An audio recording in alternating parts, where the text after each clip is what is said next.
अगर आपका after 12th आप क्या करना चाहते हो, आपका कॉमर्स स्ट्रीम है, आपको नहीं समझ में आ रहा कि मैं क्या करूं, मैं बीकॉम करूं या बीकॉम के साथ सीए करूं, लेकिन सीए में उतना इंटरेस्ट नहीं, या ये बोलें कि न्यूमेरिकल है, कंफर्टेबल नहीं है आप, तो आपके लिए एक बेहतरीन ऑप्शन है सीएस का, कंपनी सेक्रेटरी का। अब कंपनी सेक्रेटरी का क्यों बोल रही हूँ मैं, क्योंकि ये नॉर्मली थियोरेटिकल बेस्ड है। अगर आपको चीज़ें याद जल्दी होती हैं, अगर आपको जैसे लॉज में आपने अभी तक नहीं पढ़ा है, लेकिन बीकॉम सेकेंड ईयर में भी आता है, फर्स्ट ईयर में भी आता है, कुछ जगह लॉज पढ़ने पड़ते हैं, कंपनी लॉज, तो वो सब आपको पढ़ना पड़ेगा।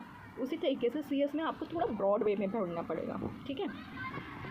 अभी सीएस का ऑप्शन क्या है, अगर आपको वो करना है, ज्वाइन करना है, तो बिल्कुल भी सीए की तरह है, कोई भी दिक्कत नहीं है। आप www.icsi.com पे चले जाइए, आप वहाँ से रजिस्ट्रेशन करा लीजिए। अगर आप 12th पास किए हैं तो आपको फाउंडेशन का रजिस्ट्रेशन कराना है। अगर आपने वो ग्रेजुएशन पास किया है तो आपको एग्जीक्यूटिव का रजिस्ट्रेशन कराना है, फिर आपको फाउंडेशन का नहीं कराना, क्योंकि वो फाउंडेशन का सिर्फ उन लोगों के लिए है जो ग्रेजुएशन कर रहे हैं, या उनका ग्रेजुएशन कंप्लीट नहीं हुआ, या आफ्टर 12 जो कर रहे हैं, जो भी कर रहे हैं उनके लिए। अब ये एग्ज़ाम दे कौन सकता है, बिल्कुल कॉमर्स स्ट्रीम वाले दे सकते हैं, साइंस स्ट्रीम वाले दे सकते हैं, ठीक है। अब आप ये जानो कि इसमें क्या क्या मतलब चाहिए होता है। एक तो आपके 12th के सर्टिफिकेट चाहिए, अगर आपको फाउंडेशन का देना है। तो फाउंडेशन का नहीं देना है तो आपको वो चाहिए, फाउंडेशन का नहीं देना है तो आपको, हाँ जी, फाउंडेशन का अगर आपको नहीं देना है तो आपको एग्जीक्यूटिव का प्रोग्राम देना पड़ेगा, क्योंकि वो अगर आपने कोई भी ग्रेजुएशन कर लिया, बीकॉम कर लिया, पीएससी कर लिया, तो आपको देना होगा, तो आपको उसके सर्टिफिकेट देने होंगे। साल भर में 2 बार ये एग्ज़ाम्स होते हैं, एक बार जून में होता है, एक बार दिसंबर में होता है।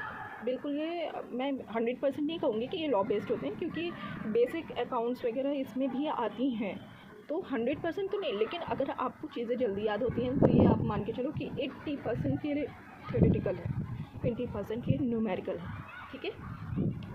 अब इसको कैसे रजिस्ट्रेशन कहाँ होता है, कोई भी रजिस्ट्रेशन आपका एक बार होगा, फाउंडेशन का एक बार होगा, फिर आपने एग्ज़ाम दिया, ठीक है, नहीं क्लियर हुआ, दोबारा एग्ज़ाम दे रहे हो, रजिस्ट्रेशन नहीं होगा जब तक आपको क्लियर ना हो जाए। अगर आपका क्लियर हो गया, फिर आप एग्जीक्यूटिव में जा रहे हो, फिर एग्जीक्यूटिव का आप रजिस्ट्रेशन कराओगे, फिर उसका आप एग्ज़ाम दोगे, वो भी मॉड्यूल बेस्ड होता है, तो उसमें भी 2 मॉड्यूल होते हैं, एग्जीक्यूटिव में, प्रोग्रामिंग में 4 मॉड्यूल होते हैं। तो जब आप ICSI के उस पर साइट पे जाओगे तो आपको पूरा डिटेल मिलेगा। ये मैं आपको एक बेसिक ऑप्शन बता रही हूँ कि आप इसको कर सकते हो। बहुत ही ज़्यादा स्कोप है, टफ़ है, मुश्किलें हैं, बिल्कुल सीए की तरह मुश्किल है, नहीं हो पाता बच्चों से, लेकिन जिनका हो जाता है वो बहुत अच्छी पोजीशन पे जाते हैं। तो मैं यही कहूँगी कि एक बार जाके www.icsi पे आप जाके उसको देखो, अगर समझ में आए तो करो, कोई भी उसमें कुछ बस रजिस्ट्रेशन का पैसा लगना है और आपका ये एग्ज़ाम का पैसा लगना है, बाकी तो मटेरियल भी वो खरीदते हैं, मटेरियल भी आपको नहीं खरीदना है। अगर आपको अपनी पसंद से कुछ और खरीदना है तो वो है कॉल। सेकंड चीज़ मैं बोलना चाहूँगी, अगर आप आफ्टर 12th आप बीकॉम ज्वाइन करना चाह रहे हो, आप बिल्कुल फाउंडेशन में रजिस्ट्रेशन करा लो, क्योंकि आपका बीकॉम और ये एग्जीक्यूटिव इनका सिलेबस ऑलमोस्ट सेम है, थोड़ा सीएस में ज़्यादा है, इसमें बीकॉम में कम है। तो क्या होगा ना कि आपको मेहनत कम करनी पड़ेगी, आपका 2 जगह का सिलेबस एक ही जगह कवर हो रहा है, मेहनत आपकी उतनी है, आप दोनों जगह से बेनिफिट ले रहे हो, तो कर लेना चाहिए, इसमें हर्ज क्या है। तो बिल्कुल आप ट्राई करो, मेरी बेस्ट विशेज़ हैं आपके साथ। कोई भी दिक्कत हो आप मेरे से डायरेक्ट कॉन्टैक्ट कर सकते हो। Thank you.